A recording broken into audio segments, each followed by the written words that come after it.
Hi, good morning. ഞാൻ ഷാജൻ തുണ്ടത്തിലാണ്, ഷെറിക്സ് ആയുർവേദിക്കിൽ നിന്ന്. ചേച്ചി, ആ കൈയൊന്ന് കാണിച്ചാൽ അത് കാണിച്ചെങ്കിൽ ആൾക്കാർക്ക് അടയാളം കിട്ടുമല്ലേ. ഇത് നേരത്തെ നമ്മളൊരു വീഡിയോ ചെയ്തിരുന്നു ചേച്ചിയുടെ സോറിയാസിസ്, ആർത്രൈറ്റിസും സോറിയാസിസും ഒക്കെ ആയിട്ട് അതിന്റെ ഇടയ്ക്ക് ഒന്ന് വീഴുകയും ചെയ്തു. ചേച്ചി പറഞ്ഞായിട്ട് എത്ര വർഷമായി ഈ ഒരു അവസ്ഥ? 23 വർഷം. ഓക്കെ. എന്തൊക്കെ ചികിത്സകൾ ചെയ്തു? അലോപ്പതി കുറച്ച് ചെയ്തിട്ടുള്ളൂ, ബാക്കിയെല്ലാം പച്ചമരുന്ന്, ആയുർവേദം, ഹോമിയോ. ഏകദേശം നമ്മുടെ ഷെറിക്സിന്റെ ചികിത്സ തുടങ്ങിയിട്ട് ഏകദേശം 60 ദിവസമായില്ലേ? 60 ദിവസം കഴിഞ്ഞു. 60 കഴിഞ്ഞു. എന്താ ഫീൽ ചെയ്യുന്നത്? ബോഡിയുടെ ചൂട് കുറഞ്ഞു. ഓക്കെ. സന്തോഷമുണ്ട്. കുറെ പെയിന്റെ എണ്ണ തന്നിരുന്നല്ലോ, അതിന് കുറെ വേദനയൊക്കെ കുറവുണ്ട്. ഓക്കെ. സന്തോഷമാ. നീര് കുറഞ്ഞു? കാര്യം ഞാൻ ആദ്യം വന്ന് കാണുമ്പോ കാലില് നല്ല നീരായിരുന്നു അല്ലേ? മൊത്തം നല്ല നീരായിരുന്നു. അത് ചോദിക്കാനാ വന്നത്. ഉറക്കം എങ്ങനെയുണ്ട്? ഞാൻ വന്ന് കാണുമ്പോ ആദ്യകാലങ്ങളിൽ ഉറക്കമില്ലായിരുന്നല്ലോ. ഉറക്കം ഒട്ടുമേ ഇല്ലായിരുന്നു. എത്രയോ നാളുകള് രാത്രിയില് ഞാൻ ഇതിനിടയ്ക്ക് 45 ദിവസം ഒരു ആയുർവേദ ട്രീറ്റ്മെന്റ് വേറെ ചെയ്തിരുന്നു. അപ്പൊ ഞാൻ അങ്ങോട്ട് പറഞ്ഞു, എനിക്ക് ഒരുപാട് നാളായിട്ട് ഉറക്കം കിട്ടുന്നില്ല, തലയിലൊരു ധാര ചെയ്തു തരണേന്ന് പറഞ്ഞു. അപ്പൊ അത് ചെയ്തിട്ട് കൂടെ എനിക്ക് ഉറങ്ങാൻ പറ്റിയിട്ടില്ല. അപ്പൊ സാധാരണ അവർ തന്നെ പറയുന്ന ഈ ധാര, ചക്രധാര ചെയ്യുന്ന സമയത്ത് നമ്മുടെ നെറുകയിൽ ഇങ്ങനെ വീഴുന്ന സമയത്ത് പാത്തി കിടന്ന് ഉറങ്ങുമെന്ന് പറഞ്ഞു. ഞാൻ പാത്തിയിലും ഉറങ്ങിയിട്ടില്ല, ബെഡിലും ഉറങ്ങിയിട്ടില്ല. ഇപ്പം അതുമല്ല, എന്റെ ബോഡിക്ക് ഭയങ്കര ടെമ്പറേച്ചർ ആയിരുന്നു. അതാ തലയിൽ തൊടുമ്പോ ഉച്ചയിൽ തൊടുമ്പോ അറിയാമായിരുന്നു. പക്ഷെ നോർമലായില്ലേ? നോർമലായി. ഇപ്പൊ ഓക്കെയാ, കുഴപ്പമില്ല. പിന്നെ എന്താന്ന് പറയുന്നത്, പത്യം ഇപ്പം ഇടയ്ക്ക് മാങ്ങ നിറയുണ്ട്, അപ്പൊ അത് കഴിച്ചിട്ടായിരിക്കും ഇടയ്ക്കൊന്ന് ചൊറിഞ്ഞു. അപ്പൊ ഇതിലും കുറച്ചുകൂടെ സോഫ്റ്റ് ആയിരുന്നു 2 ദിവസം മുന്നേ. കളറൊക്കെ മാറി ഏകദേശം. ഒരുപാട് വ്യത്യാസം. 60 ദിവസം കൊണ്ട് ഈ മാറ്റം നമ്മൾ പ്രതീക്ഷിച്ചതല്ല, അതിനെക്കാട്ടി നല്ല വ്യത്യാസമുണ്ട്. അല്ല, എന്നോട് എന്ത് പറഞ്ഞു സാജൻ എന്നോട് ആദ്യത്തെ ദിവസം എന്നെ കണ്ടിട്ട് അന്ന് പറഞ്ഞു, ആദ്യത്തെ 24 ദിവസം കുറയും, അത് കഴിഞ്ഞിട്ടൊരു കൂടക്കം കൂടും, പേടിക്കരുത് എന്ന് പറഞ്ഞു. പക്ഷെ ആദ്യ എണ്ണ തേച്ചതിന്റെ അന്ന് മുതല് നന്നായി കുറഞ്ഞു. പക്ഷെ ഒരു 20 ദിവസമൊക്കെ കഴിഞ്ഞപ്പം വീണ്ടും കൂടാൻ തുടങ്ങി. അപ്പൊ തലയിലൊക്കെ വീണ്ടും നിറച്ച് വന്നു, കുറെ ഇതായി. അത് കഴിഞ്ഞ് പിന്നെ പെതുക്കെ പിന്നെ രണ്ടാമത് എനിക്ക് 50ാമത്തെ ദിവസം മരുന്നുണ്ട് തരും. അപ്പം എനിക്ക് ഒരു ഗ്രീൻ ഓയിലും വേറെ എണ്ണയൊക്കെ മാറി തന്നു.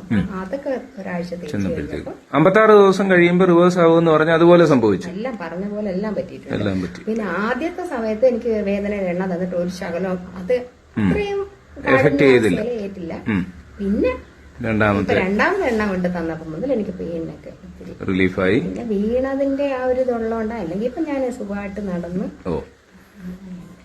ഇനിയിപ്പം ഇനി ഡോക്ടർ പറഞ്ഞേക്കുന്ന നടത്തി കൊണ്ടുവന്ന് ഹോസ്പിറ്റലിൽ ചികിത്സ ചെയ്യുമെന്നാ പറഞ്ഞേക്കുന്നത്. അങ്ങനെയാ പറഞ്ഞത്. അന്ന് ആ കൂടെ വന്നൊരു ചേട്ടനുണ്ടായിരുന്നില്ല, അപ്പൊ എന്നോട് പറഞ്ഞായിരുന്നു നടത്തി അത് ഇവിടുന്ന് കാസർഗോഡ് കൊണ്ടുപോയി ട്രീറ്റ്മെന്റ് എടുക്കുമെന്നാ പറഞ്ഞത്.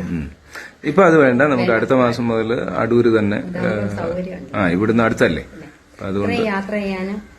പിന്നെ ഈ വീണ ഭാഗത്തും ഈ എണ്ണ അപ്ലൈ ചെയ്യുന്നുണ്ട്. ഓക്കെ.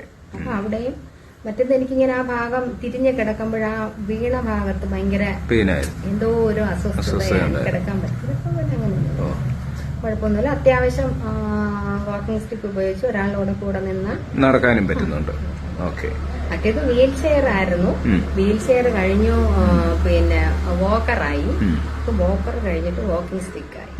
അല്ല, അതിന്റെ കാരണം എന്ന് പറയുന്നത് ചേച്ചി ഒന്ന് വീണിരുന്നു കേട്ടോ. വീണ് ഇടുപ്പല്ലാന്നോ തുടയില്ല, ഇടുപ്പല്ല് പൊട്ടി.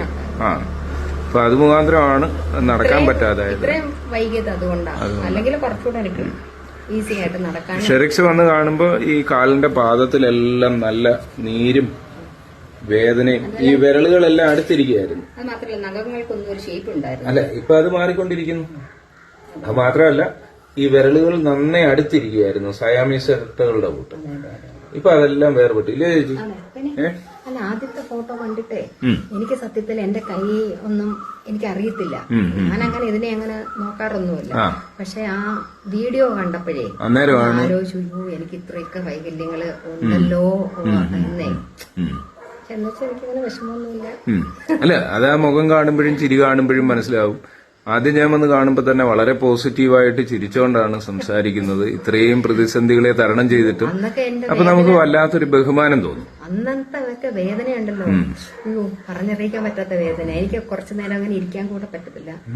വേദന അങ്ങനെയൊക്കെ ഒത്തിരി വ്യത്യാസമുണ്ട്. പിന്നെ അത് മാത്രമല്ല, പെടലിയെ എനിക്കിങ്ങനെ തിരിഞ്ഞു വരത്തില്ലായിരുന്നു. ഇപ്പൊ അത്യാവശ്യം സ്പീഡായിട്ട് തന്നെ തിരിയുന്നുണ്ട്. അതാ വേദനയുടെ എണ്ണയില. ഓക്കെ, ഇത്രയൊക്കെ മാറ്റങ്ങള് എന്തായാലും സന്തോഷമാണോ? പിന്നെ തീർച്ചയായിട്ടും എനിക്കും എന്റെ ഹസ്ബൻഡിനും എന്നെ നോക്കാൻ നിൽക്കുന്ന സിന്ധുവിനും എല്ലാവർക്കും വളരെ സന്തോഷമാണ്. ഷെറിക്സിനെ കുറിച്ചുള്ള അഭിപ്രായം എന്താണ്? തീർച്ചയായിട്ടും അതായത് എന്നെ പോലെ ഒരുപാട് നമ്മൾക്ക് എവിടെ പോകണം, എന്ത് ട്രീറ്റ്മെന്റ് എടുക്കണം എന്ന് അറിഞ്ഞുകൂടാതെ നിൽക്കുന്ന ഒരുപാട് പേരുണ്ട്. ഞാൻ ഓൾമോസ്റ്റ് കുറേ ആയുർവേദം പച്ചമരുന്നൊക്കെ ചെയ്ത് അവരൊക്കെ എന്നോട് പറഞ്ഞിട്ടുള്ള ഒരിക്കലും ഇത് നമുക്ക് മാറ്റിയെടുക്കാൻ പറ്റത്തില്ല. അപ്പൊ അത് കേൾക്കുമ്പോൾ ഉണ്ടാകുന്ന ഒരു വിഷമമുണ്ട് ഭയങ്കര. പക്ഷെ അങ്ങനല്ല, അങ്ങനെ ഒരിക്കലും ഓരോ വൈദ്യരായാലും ഡോക്ടറായാലും മാറത്തില്ലെങ്കിൽ പോലും അവർക്ക് ഒരു പ്രതീക്ഷ കൊടുക്കണം, ഒരു സാന്ത്വനം കൊടുക്കണം. അത് എല്ലാരും പറയും ഇല്ല. പിന്നെ ഞാൻ 23 വർഷത്തിനിടയ്ക്ക് വെച്ച് നല്ല മര്യാദയ്ക്ക് ഒരു ഫുഡും കഴിച്ചിട്ടില്ല. അവിടെ പോകുമ്പോ അത് പറയും, ഇവിടെ പോകുമ്പോ ഇത് പറയും. പക്ഷെ എന്നാലും അതിനൊന്നും വിഷമമൊന്നുമില്ല. പിന്നെ ഇല്ല, പിന്നെ എന്നെ ഇത്രയും നാള് സഹിച്ച് എന്നെ ട്രീറ്റ്മെന്റ് എടുക്കാൻ എല്ലാത്തിനും സഹായം ചെയ്തത് എന്റെ ഹസ്ബൻഡിനോട് തീർച്ചയായിട്ടും. പുള്ളിയാണ് സാജനെ ആദ്യമായിട്ട് എന്നെ വിളിച്ചു. അപ്പൊ എന്നോട് പറഞ്ഞു ഇങ്ങനെയൊക്കെയാണ് കാര്യങ്ങൾ, ഞങ്ങൾ പലയിടത്തും പോയി ഒരു മാറ്റവും ഉണ്ടായില്ല, അപ്പൊ എങ്ങനെയാണ് വിശ്വസിക്കുന്നതെന്ന് ചോദിച്ചു. ഞാൻ പറഞ്ഞു സാർ യഥാർത്ഥത്തിൽ ഇനി ഒരു കാര്യം കൂടെ പറയണം. എനിക്ക് ഇപ്പം ഏകദേശം 60 ദിവസം ഒക്കെ കഴിഞ്ഞ് 65 ദിവസം മറ്റും ആയിട്ടുണ്ട്. ഈ ദിവസം വരെ എന്റെ അടുത്തുനിന്ന് ട്രീറ്റ്മെന്റ് ഫീസ് എന്ന് പറഞ്ഞിട്ട് ഒരു ചില്ലി കാശ് പോലും സാജൻ എന്റെ അടുത്തുനിന്ന് മേടിച്ചിട്ടില്ല. നിറയെ എനിക്ക് എണ്ണകൾ കൊണ്ട് തരുന്നുണ്ട്. ഞാൻ തീരുമ്പം ഞാൻ അവിടേക്ക് പോവല്ല, എന്റെ വീട്ടിൽ കൊണ്ടുവന്നിട്ടാണ് എനിക്ക് തരുന്നത്. അപ്പം അതൊക്കെ പൈസക്ക് അങ്ങനെ മോഹിക്കുവാണെങ്കിൽ അങ്ങനെ ആരെങ്കിലും ഫ്രീ ആയിട്ട് ട്രീറ്റ്മെന്റ് കൊടുക്കുമോ? ഇല്ല. ഇതുവരെ ഈ ദിവസം വരെ എന്റെ ഹസ്ബൻഡിനോട് പറഞ്ഞു ഞാൻ ചേച്ചിയെ സുഖപ്പെടുത്തിയിട്ട് കാശ് മേടിച്ചോളാം. ഞാൻ കാശ് മേടിച്ചോളാം. കാര്യം എന്നോട് സംസാരിച്ചപ്പോൾ ഞങ്ങൾ ഒരുപാട് അടുത്ത് പോയി ലക്ഷക്കണക്കിന് രൂപ ഞങ്ങൾക്ക് ഈ ഒരു വിഷയത്തില് ചെലവായിട്ടുണ്ട്. അപ്പൊ നിങ്ങളുടെ വീഡിയോ ഒക്കെ കാണുന്നു, വളരെ വിശ്വാസം തോന്നുന്നു. പക്ഷേ എങ്കിലും ഒരു പേടി.